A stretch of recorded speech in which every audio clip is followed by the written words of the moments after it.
Yeah, today is the fourth class of this of the course. Mostly we are well. So far we have been talking about fixed priority, and today we start a bit with EDF. Yes. So first I will just introduce some basics of EDF. EDF, the task model, is the same as with the one with fixed priority. So we have computational time CI, period TI, period of minimum interval time TI, and deadline DI. Right. So if in fixed priorities are per task. So basically all jobs of the same task have the same priority, while in EDF jobs are prioritized per job. So jobs are prioritized according to their deadlines. Okay, just the draw an EDF schedule. Yeah, maybe it's no big deal, but just to waste some time. This is the most typical example of EDF, I would say, because it shows where fixed priority misses a deadline and EDF doesn't. So yes, that's the good example. So if we have if we have fixed priority, now I'll do fixed priority. Fixed priority, we have something like this. And here we have a deadline miss because it has to execute for 3 time units. So here it executes for 2, and then the next one executes here. So here we miss a deadline, and then it executes for the other 2. Okay. So fixed priority miss a deadline for this task, while instead if we go for EDF, what happens? It happens that at this point this job is released. But this job has a deadline here, which is later than this deadline here. So basically, in EDF, this job at this point is higher priority than this one. So this job continues executing. So it executes here. Then this job is executed here. At this point, this new job arrives, but this job has a very late deadline. So this is higher priority. So we have this pattern. Okay, then at this point, this guy can start execute. Then here what happened? Well, here we have this new job coming in, but these two jobs have the same priority, the same deadline. So, I mean, in EDF, ties are broken arbitrarily, so I don't know, we can maybe keep executing with some, this is for 3, yes, keep executing this, maybe it's a good idea. And then execute this. Okay, that's the basics of EDF. Sorry, Enrico. See. So under EDF, with job that have the same deadline, ties can be broken arbitrarily, and all the the point is that the point is that when the deadlines are coincident with EDF on single processor, ties can be broken arbitrarily. Okay. And if there is a deadline miss, it will be there will be a deadline miss for any way you break the tie. If there is no deadline miss, there will be no deadline miss in any way you break the tie. This is not truly multiprocessor, right? I think it's not, but I don't know.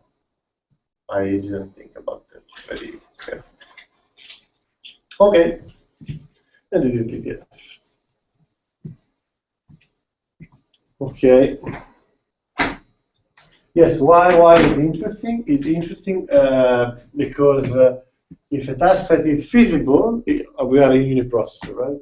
To keep in mind. So if a task set is feasible, meaning that it exists a feasible schedule, okay, then EDF, the task set is EDF schedule. So EDF can can schedule any task which is feasible. Okay. Then we have this theorem by Euler, which is that if we have implicit deadline, a question? No. If they have implicit deadline, is deadline equal to periods, then the task set is scheduled if and only if, then the condition of the utilization is true. Okay. The only if is always true because, I mean, this condition is necessary for having a feasible a schedule. On EDF is also sufficient, so I mean it's perfect. Okay. Right, this is kind of obvious. Any fixed priority schedule is also EDF schedule, yes, because this region, if you want to see it, the region, it includes the fixed priority, the region of fixed priority schedule task sets. Okay, now let's introduce this concept of demand-bound function, where the previous condition that we saw was for the implicit deadline case, with deadline equal to periods. In general, if deadlines are not equal to periods, the schedulability condition becomes a bit more complicated. Okay? And to guarantee a task set with any type of deadline, we have this the so-called demand-bound function tests. Okay? So basically, we say that the task set N is EDF schedulable if and only if this condition is true. This condition requires that for all t, for all time instance over time, the left-hand side here is called demand-bound function, okay, which is yeah, I'll draw it later. So this quantity has to be less or equal than the deadline, than t. It has to be true for all t. Okay. Basically, the demand-bound function is the amount of computation of jobs. Here, in fact, we will, well, let's see. The max, okay, this term is the number of jobs with release and deadline in 0t. Okay, this is the number of jobs with release and deadline in 0t. Then, if we multiply by CI, we get the amount of computation required by this number of jobs. Then, if we make the sum over all the tasks, we get this quantity over all tasks in the set. Okay. Okay. The notation typically is dBF of t. Is the yes, I wrote it here. It's the maximum amount of work of jobs with both activation, where here we use the word activation, and deadline in 0t. Well, the condition now is not per task, while in fixed priority the condition is per task. It requires that for all tasks, so you have to check task 1, task 2, task 3. Here the condition is all together. Why that? Because any task may influence any other task, depending on its deadline. So, that's why you cannot split schedulability on a task-by-task base. And yes, right. This max, the max with 0, is needed only if you have a deadline larger than period. This is quite so. But if for some condition, for some assumptions, you know that the deadline is always less than or equal to the period, then you don't need the max with 0, because this quantity, the floor, is going to be anyway greater or equal than 0. So you don't need to do it with max with 0. While if di is very large, as you can see here, di has a minus sign. So if di is very, very big with respect to t, then this can become negative. And that's why you may need to have the max with 0. Otherwise, if you remove the max with 0, you get the negative number of jobs, which is really not what we want, right? Of course, you can ask me questions anytime. I guess it is something standard. Okay, yes, right. So what's the problem here? The problem in the previous condition was that it is required to test for all t. And for all t, there are many values. For all t, it maybe takes a lot of, well, it's not practical at all. So what's the point here? The point here is that we can observe, by observing how the dBF, the shape, in fact, if you take a look at this expression, basically this expression is like this. So, right, so it's a floor, right? So we start at 0, here we jump, here at some point, here we jump, at some point, here we jump, and so on, so forth. It's something like this, right? and we want this quantity to be true. I mean, we want this quantity to be below the line t for all t. It's quite, it's easy to prove that if the condition is true only at the points where the function makes a step, then it's true for all. Okay, that's quite simple to prove, because for any point here, of course, if it's true for all, it's also true at the point of the step. If it's true for the point at the step, then you can prove that it's true in all the points that are on from this step to the next step, strictly, so without reaching here. Obviously, right? What? No. Okay. Right. So how do we write? The condition with this new observation? Well, basically we can restrict to. Well, we need to add explicitly the condition of the utilization, and you can notice that before there was no explicit condition of utilization, because if you check for all t, you don't need. I mean, this implies also that the utilization is less or equal to 1.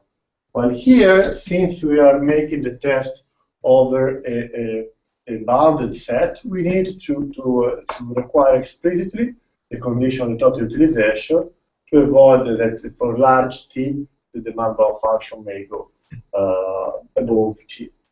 Okay, so how do we write the set of deadlines? Well, we write it as it is.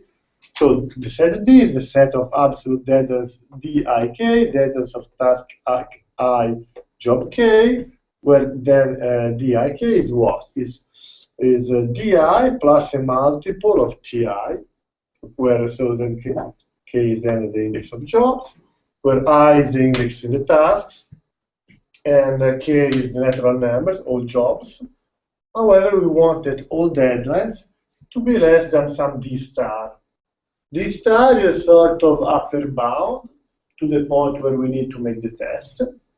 And this upper bound is something that, in general, we would know extra information. It's proved to be, there is some, a couple of words trying to make this as small as possible. But on the first, approximation, let's say it can be set equal to the least common multiple of all the periods plus the maximum delta. Okay. Yes, right. Here it says, well, it's a bit ugly here.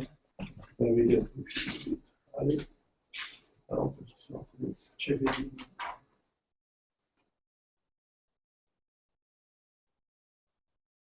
Oh.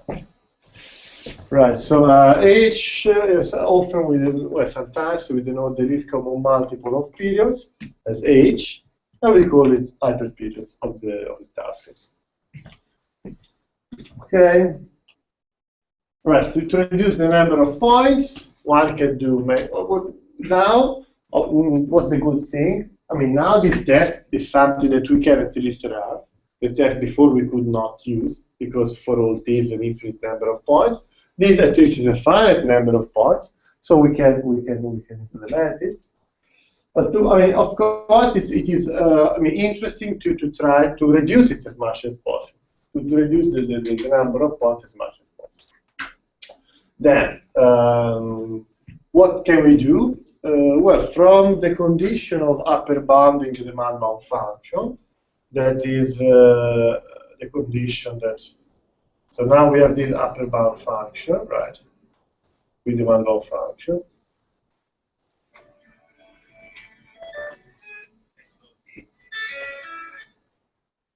Okay. So from by upper bounding the demand bound function with a linear function, let's say something like this, which is something that we can easily do by removing the floor here. By removing the floor here, we can upper bound. By removing the upper bound, then we can find this point that I call maybe this star, and then what we have? We have that for all dt larger than this star, the the test is automatically guaranteed because the upper bound is below t. So if the upper bound is below t, then the DBF is below t. So we don't need to check here. Well, we do need to check here. So basically, this is a way to shrink even further the set. So I mean, if you do the math, I hope if I did it correctly, you get this point with this expression. Now I have a question. What happened to this star? Because here in the expression, I have the total utilization of the tasks, and so which appear like u over 1 minus u, okay, times the max of ti minus di. So if you do the math, you find this, okay. Another question is, what happens if the max, if this is less or equal than 0? Because I mean, this star is something is supposed to be, you know, if this is less or equal than 0, I mean, what happened to this upper bound? Have you any insight, idea?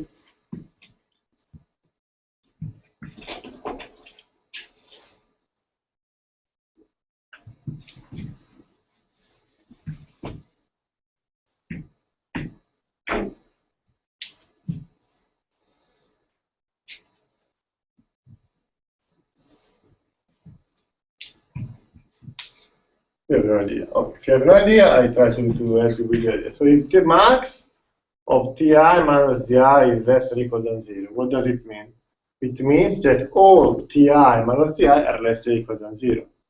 It means that di is greater or equal than ti for all I. Okay, that's quite clear, right? So if di is greater or equal than ti for all I, then We have arbitrary deadlines. no, we're not arbitrary. We have deadline. Arbitrary is arbitrary. This is arbitrary. I mean, it's larger than a period. Arbitrary can be also less than a period. Okay, this is larger than a period, larger or equal than a period.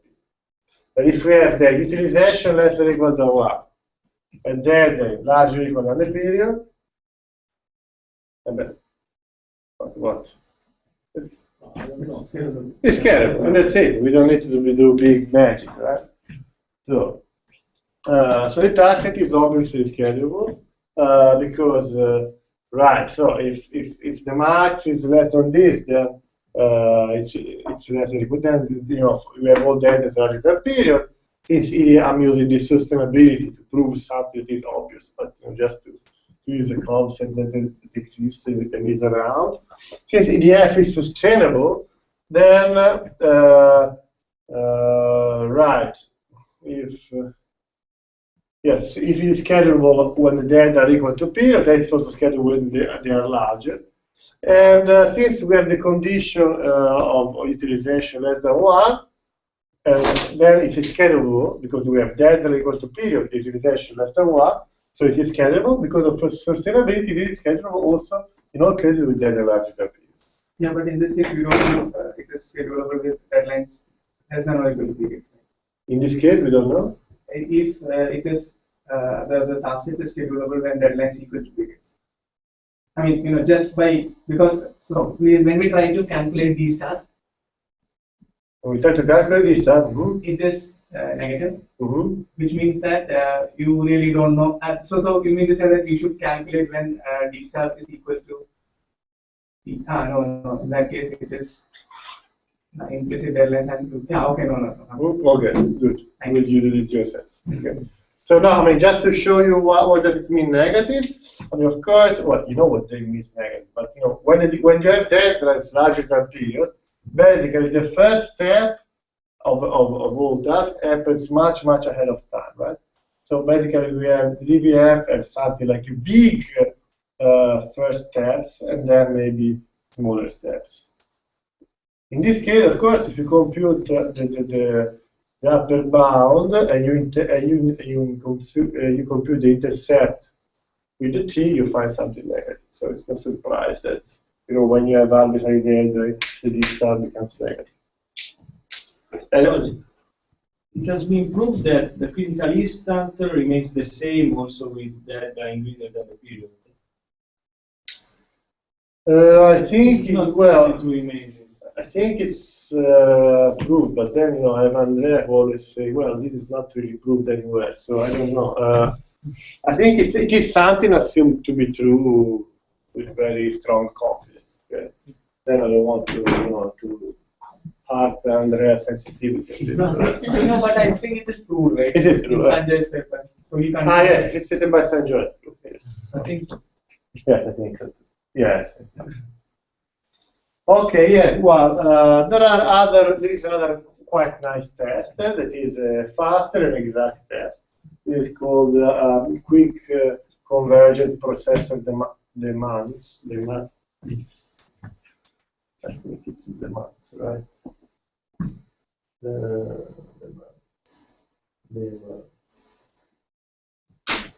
Which was proposed by Zalbaz.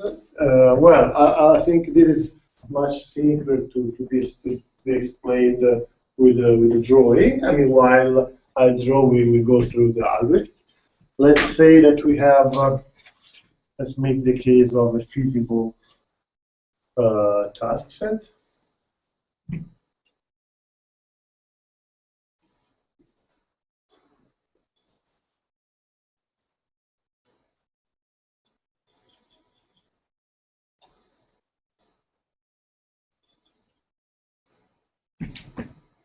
Or something like that. And so the D star is here. Okay. What does the test say? Well, the test say start from this star and goes backward in time. Okay. I mean, the goal is always to check for some other reasons, we know that for T larger than this star, the dBF is below T, so we are not interested in that. So we're interested in T that are between 0 and this star. So this algorithm starts from this star. So basically, well, actually it starts from the biggest deadline, less or equal than this star. So it starts here. Okay, so T is here. So what happens? Check. Look, is it a welfare D mean that is this? Right. So we start here. It's check. Look, is it the dBF here at this point less or equal than T? And we are, at a larger.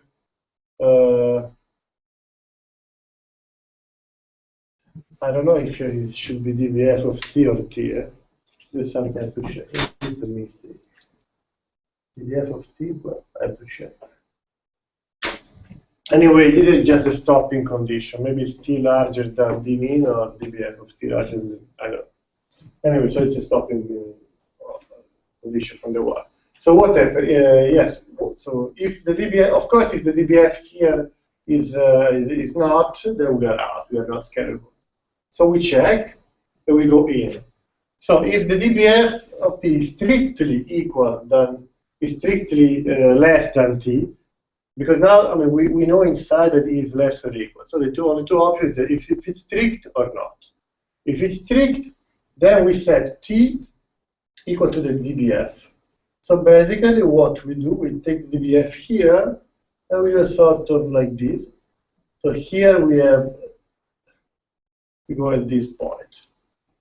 Okay, so we do this kind. So here, we go here. So we do sometimes when we evaluate recurrent function recursively, we do this kind of pattern. So we evaluate here. Right, and basically we continue because here we evaluate, while doing, okay, let's do this. The claim is that from this point to this point, the dBF is always below, which is fine because from this point to this point, the dBF is always less or equal than the dBF at this point. And this we know because the dBF is not decreasing, so right. But then from this point to this point, T is also above this value. So the condition is guaranteed anywhere at all points here. So we can go and check here. Okay.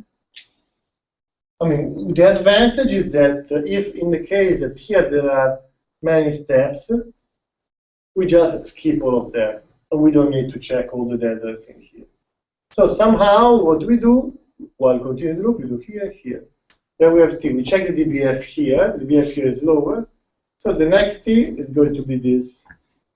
We are here. We check the dBF here. The next T is like here, maybe. Yeah, or yeah, something like here. Here the dBF is here. The point. Yeah, I think that it should be T. When T goes below the smallest deadline, then we go out of the loop and it's scheduled. Okay. The observation is that the dBF is always below this sort of envelope that we construct by doing this pattern, while T is always above. So basically, what you do is at all for each iteration, you find the largest absolute deadline less than the demand bound. You find the largest absolute deadline less than the previous demand bound.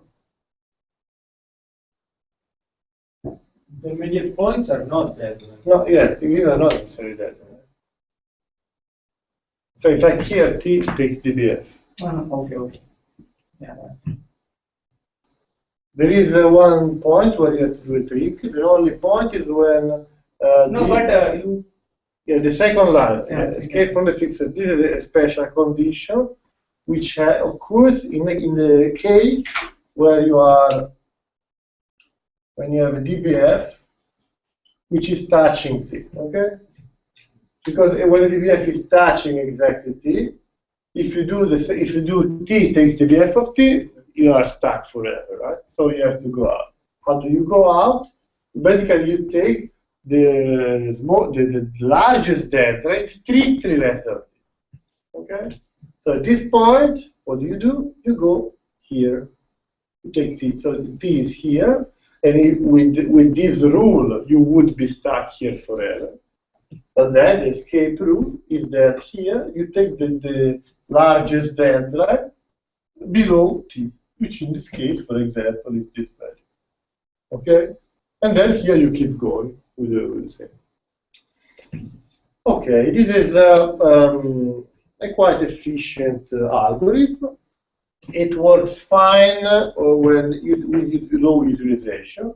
When utilization is high, close to 1, then, well, it's not worse than that, because in worst case, you check all points and you do a bit of loop, but the complexity of this algorithm goes high when the utilization is close to 1. Okay, I mean, this is something that probably you can understand from the approach to when you have utilization very low. Basically, you have a dBF growing very slowly, right? So when you make the very big steps backwards, so you check here, right? So you go here and then here. So you go. I mean, you make then here you evaluate the dBF. So you make very big steps when utilization is low. Also the start goes. What? Also and the start also it gets smaller. Yes, I mean, of course. When you have prime periods or co-prime periods. I think here prime period says nothing really to do because it's about I think I think the harmonicity of periods does not play a crucial role here. Okay, so this is QPA.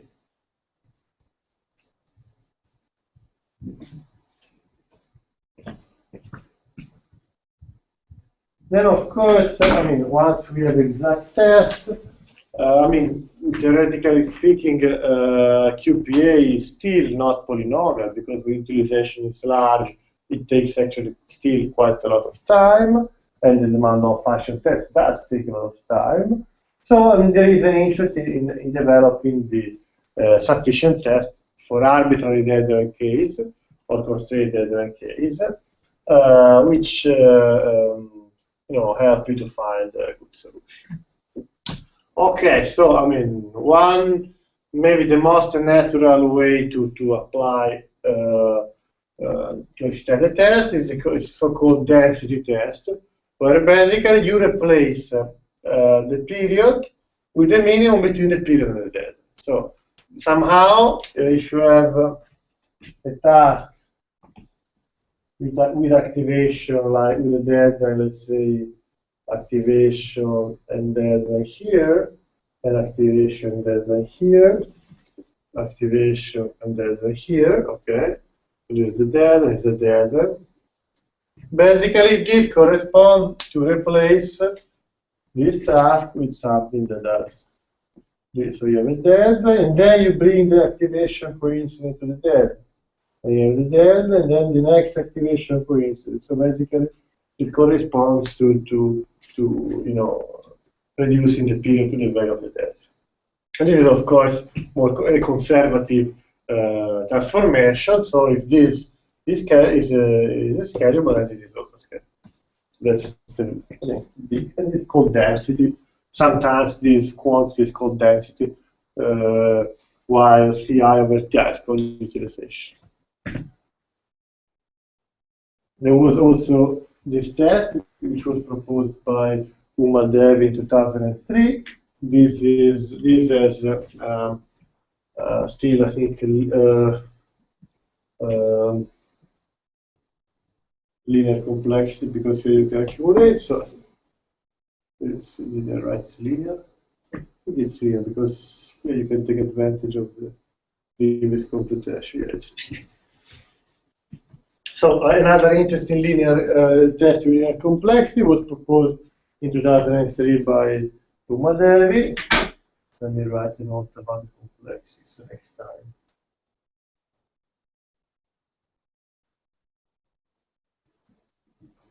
Okay, and this is, this is not really something that I can give you the intuition of. It's a bit elaborated, or maybe it's not, but I don't remember. So maybe it's simple, but maybe not. I mean, I just don't remember where it comes from. So yes, it's a test. It's a linear. Well, it's a linear complexity.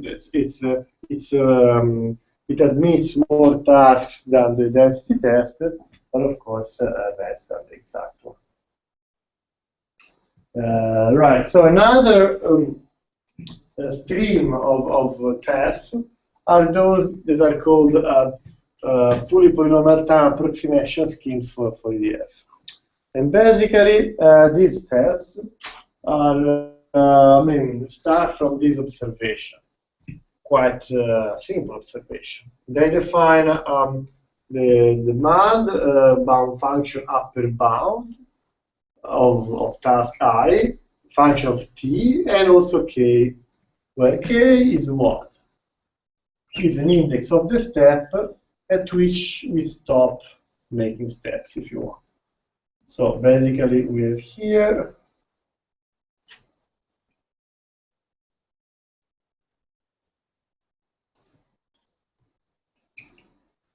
okay, so this is the DBF of one task. Basically, k is the index of, let's see, if the absolute end of the k, so this is the one, the I1, the I2, the I3. Okay, so basically it considers the exact DBF. Let's say I do the example with k equal to 3. With k equal to 3, it considers the exact DBF at, up to the deadline di3. Then from this point and down, it approximates with the real function. Okay. So it is function of k because depending on k, it starts from here, here, here, and so on. Okay, a nice property of this fully polynomial time approximation scheme is that not only this upper bound is larger than the DBF, this is quite obvious because it's the same up to some point, and here it's something above. Okay, but the bound function is also lower bounded by some, downscaled version of the upper bound. Okay, basically, if you multiply this such that these points goes here, and you see that the coefficient is just k over k plus 1. Basically, you move everything down and you get something like this, this,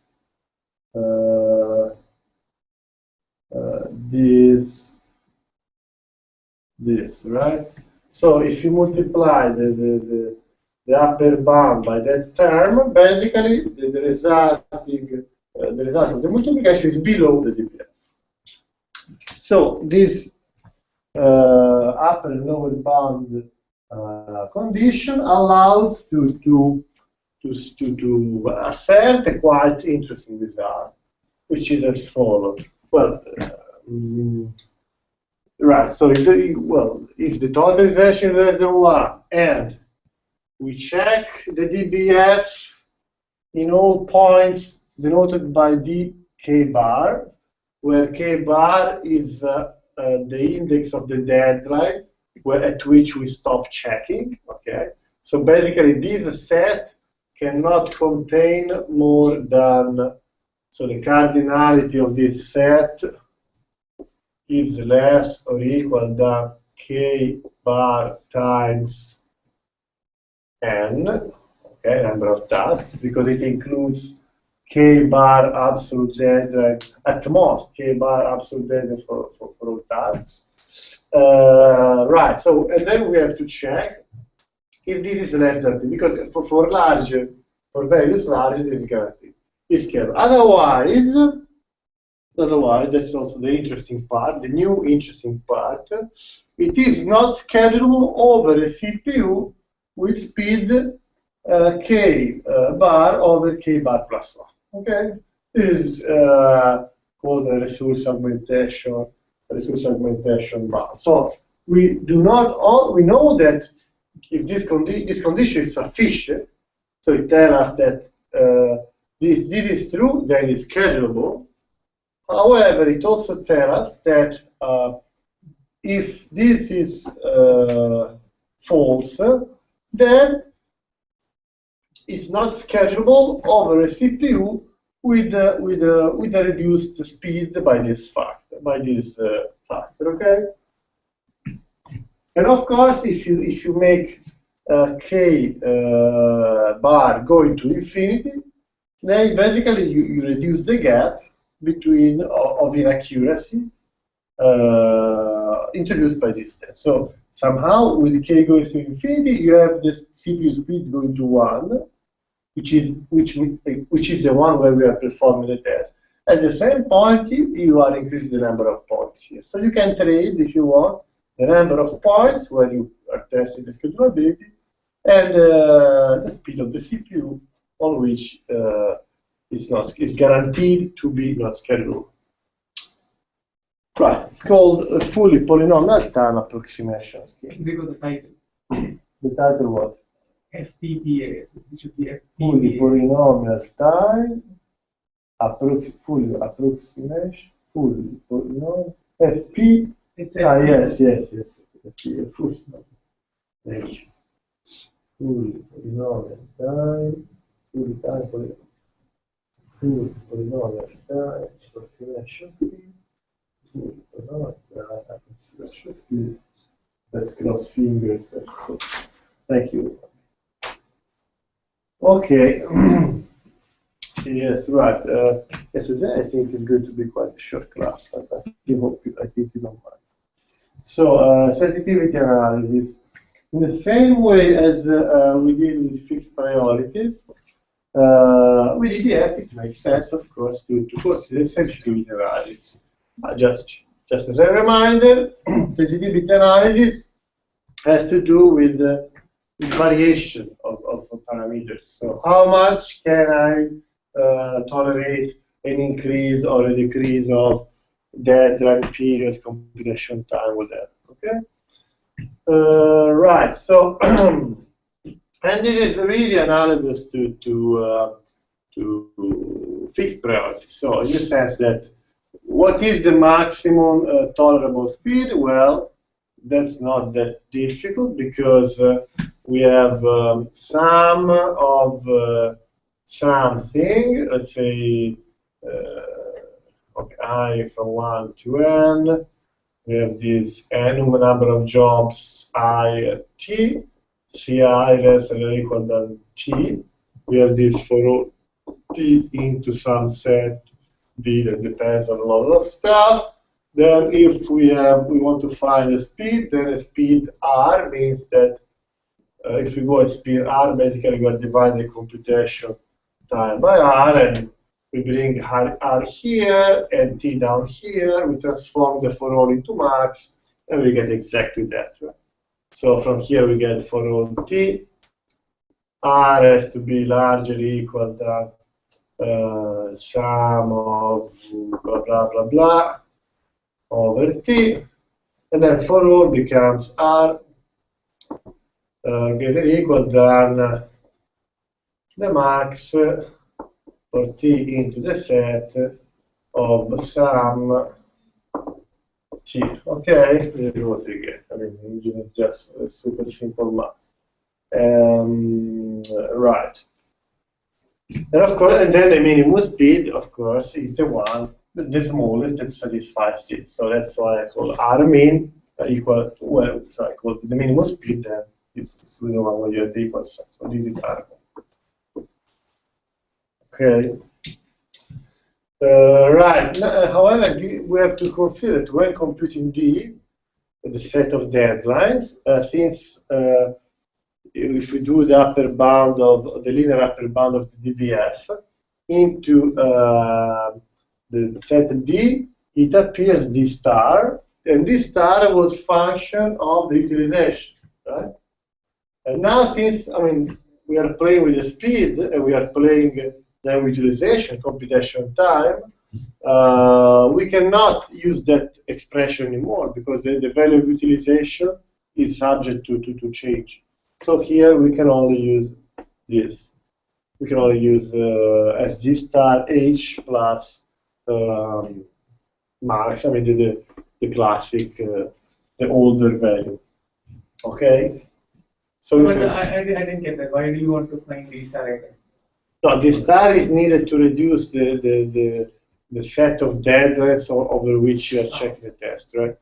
So since this star depends on the total utilization and we are changing the slope, then we cannot use it anymore. Okay? Right. And with QPA, performing this test is a bit trickier because you cannot really, you remember those steps that you do with the algorithm?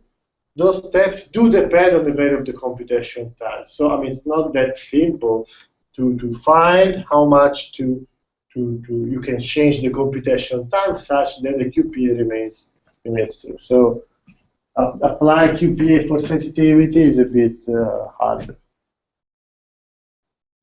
Right. With the very same math, we can compute the maximum feasible computation time for each task. And here there is no rocket science. We just do the same. From the summation, we just take the k task on which you are interested out, so that we isolate. So yeah, we will bring just quickly. So we have what for all t sum of I of n I ci and I is a function of t less than or equal to t. Then what happened? We make the sum, right, different than k, then we bring the k term outside. We want to find ck, right? So we bring everything on the other side, so we have ck less or equal than t minus sum on I different than k, then the rest will divided by nk of t. We have for all t, for this to be true, yeah, then we get that. I'm going to do that right. Just to say. Okay. Okay. Right. Okay, so I conclude with an example.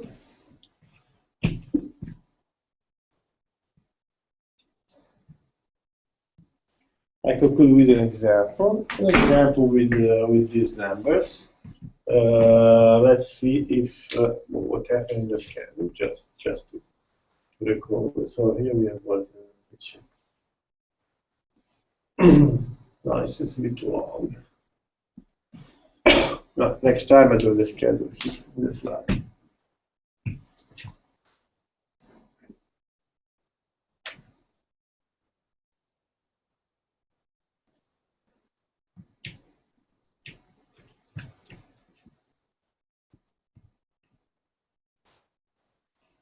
Okay, so if you compute the response, just as a comparison, if you compute the response time, we schedule it with deadline monotonic, for example. Priorities are in this order. So we find the response time of the third task is 14, as the deadline of 10 missed the deadline. With EDF, what happened with the density test? No way, because density test is computation time over the minimum. Here the minimum is 3. Here the minimum is 8, so 1 over 3, 2 over 8, and 5 over 10. And we get 13 over 12. It's greater than 1. It's close to 1, so there are chances to find some. If you do the Davis test, which is the one that I have that slide, basically we have to do that test for all k. We have k equal to 1, we get something. K equal to 2, we get something that is true. And for k equal to 3, we get something that, well, in the end turns out to be false. Okay, so this is not good either. If we try with the exact test, well, we have the exact test with a set of deadlines, and the value d star, in this case, we do the math is 50. So we have to compute the test up to, for all the absolute deadlines, up to 50. And these deadlines are really many. If you do QPA, well, I'm not drawing the DBF, but just to show you what happened. Well, the minimum deadline is 5, right? So here we have, so we start at D star, 50, DBF at 50 is 43. 43, 33, so we do this kind of DBF, and then we set t equal to the DBF. At the end, we get at 9. At 9, we evaluate the DBF is 4. 4 is less than d min. Ah, yes, right, you can check with the DBF too. 4 is less than d min, and then we go out, it's scheduled. So basically, in this case, with QPA, we did 9 iterations. We basically compute, we often use to, as a term of comparison for the complexity, to evaluate how often it's needed to compute the DBF. With QPA, we compute DBF 9 times, while if we had to check for all t, we had to check for the cardinality of the set that I showed before, which is 32. So we should have computed it for 22 times. Right, so here basically I do the test with, let's see, with a fully polynomial time approximation scheme. With k equal to 1, we get this set, and it is not schedulable. So with k equal to 2, we get a bit larger set. So we have one extra deadline for each task, and probably 2 absolute deadlines overlap, so that we have only 5 instead of 6. So we check the test at all 3 points, and it is schedulable. So what information do we get? We get that the task that is schedulable, which is 5. We also know that the task set is not schedulable on a CPU with speed k bar over k bar plus 1 with k bar equal to 1, right? Because for k bar equal to 1, the test was false. So basically, we know that it's not schedulable over a CPU of speed 1/2. Yes, and it's actually concluded. Yes, it's very, very short. And this could conclude the class for today. Okay, any other question? Fine. fine.